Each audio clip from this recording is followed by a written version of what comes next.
आइन में लिखा है कि इजराइल नहीं जा सकते। इमरान खान को यहूदी एजेंट कहने वाले बताएं वहां कंटेनर कैसे चला गया। बाबर आवान ने बड़ा सवाल उठा दिया। इजराइल जाने वाले वफ्द की गिरफ्तारी का मुतालबा भी कर दिया। कहा नवाज शरीफ सजा याफ्ता सर्टिफाइड मफरूर है। मरियम औरंगजेब कहती हैं इमरान खान इलेक्शन से भाग रहे हैं। मरियम औरंगजेब ने नवाज शरीफ का नाम भी इमरान खान रख दिया है।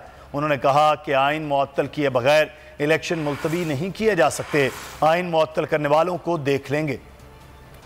रेड शुरू हो गया। इना का फैसला है क्या? नेशनल सिक्योरिटी काउंसिल का फैसला है या ये बंद कमरे का कोई फैसला है? ये गद्दारी है फलस्तीन के कॉज से, ये गद्दारी है किबला अव्वल से। इसकी वजाहत करें खास तौर पे वो मौलवी साहब जो कहते थे इमरान खान यहूदियों का एजेंट है, और अगर कोई एजेंट नहीं है तो गिरफ्तार करो उनको। जो ये सारे कहते हैं कि जी वहां पे कंटेनर चला गया, उससे पहले उनको भी गिरफ्तार करो जो डेलीगेशन पाकिस्तान के गए थे, इसलिए कि पाकिस्तान के पासपोर्ट के ऊपर लिखा हुआ है कि इसराइल में आप नहीं जा सकते। जो फ्राइंग पैन वाली स्त्री वाला टीम में से एक खातून कह रही थी कि अगर कोई इलेक्शन से भाग रहा है तो वो इमरान खान है जो भाग रहा है। उसने नवाज शरीफ का नाम भी इमरान खान रख कि अगर कोई शख्स आइन को नहीं मानता और वो कहता है कि उन दो मिसालों को सामने रख के आप आइन मुअत्तल किए बगैर इलेक्शन आगे ले जाओ तो वो नहीं हो सकता।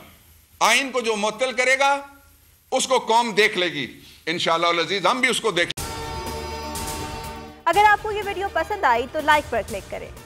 तो नजर आ रहा है सामने लिखा हुआ है जुल्म मिटने के लिए दो चीजों से मिटेगा भाई। एक अदल की कुर्सी पे जो लोग बैठते हैं ना, वो अदल के हिसाब से फैसले करने लगे। दूसरा कौम निकल खड़ी उस जुल्म के खिलाफ, तो जुल्म खत्म हो जाएगा। या इन दोनों में से कोई एक चीज हो जाए या दोनों हो जाए। अगर 420 का मुकदमा था, उस वक्त अदलिया में जो लोग बैठे हुए केस देख रहे थे वो पूछते ना यार चीट हुआ कौन है। जब उनको दिखता कोई चीट नहीं हुआ केस खत्म कर देते। तो जालिम जुल्म कर ही नहीं पाता।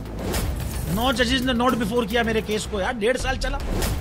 शख्सी जमानत का केस, सेम केस इस्लामाबाद में कर दिया। एक ही इल्जाम पे 2 केस हो नहीं सकते भाई। मतलब 60 दिन का वक्त होता है। 102 दिन के बाद मैं जीत गया, केस बरी हो गया। 102 दिन के बाद अपील फाइल की, एक्सेप्ट कर ली। नहीं करते ना एक्सेप्ट, खत्म हो जाता ना जुल्म यार। भरी अदालत में मुझे बरी कर दिया, फिर पता नहीं क्या हुआ 2.5 घंटे बाद का नोट बिफोर। मैं नहीं सुनता ये केस, खड़े रहते अपने फैसले पे, मिट जाता जुल्म। अल्लाह ताला ने बिठाया इन कुर्सियों पे इनको यार, ये अल्लाह ताला की तरफ से फैसले करने हैं। तो या तो ये फैसले आएंगे जुल्म मिट जाएगा, या कौम खड़ी हो जाएगी जुल्म के खिलाफ। सुप्रीम कोर्ट के मंसूर अली शाह साहब जस्टिस एक ऑर्डर पास किया उनकी बेंच, और उस ऑर्डर के अंदर उन्होंने बड़ा क्लियर बता दिया कि जी बरियत की जो दरखास्तें हैं वो कब कब लगेंगी। उसमें से एक वजह उन्होंने बताई कि जी जब कोई क्राइम ही ना हुआ हो तो बरी कर दें, ताकि अदालतों पे बोझ ना रहे, वो केसेस चलते ना रहे। सुप्रीम कोर्ट ये मिसालें कब बनाएगा ऐसे लोगों के खिलाफ जो इस तरह की FIR काट रहे हैं, वैसे ऑफिसर्स, और ऐसे लोग जो इस तरह के केसेस को जजेस चला रहे हैं। रहमत का महीना आ गया है, बख्शिश का सफीना आ गया। होगी मुलाकात उलमाए दीन से, जो देंगे इत्तेहादे बैनुल मसालिकीन का दर्स।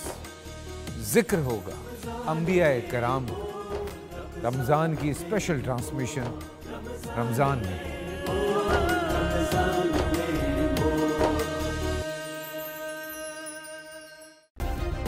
सब्सक्राइब करें और बेल दबाएं ताकि कोई खबर रह न जाए।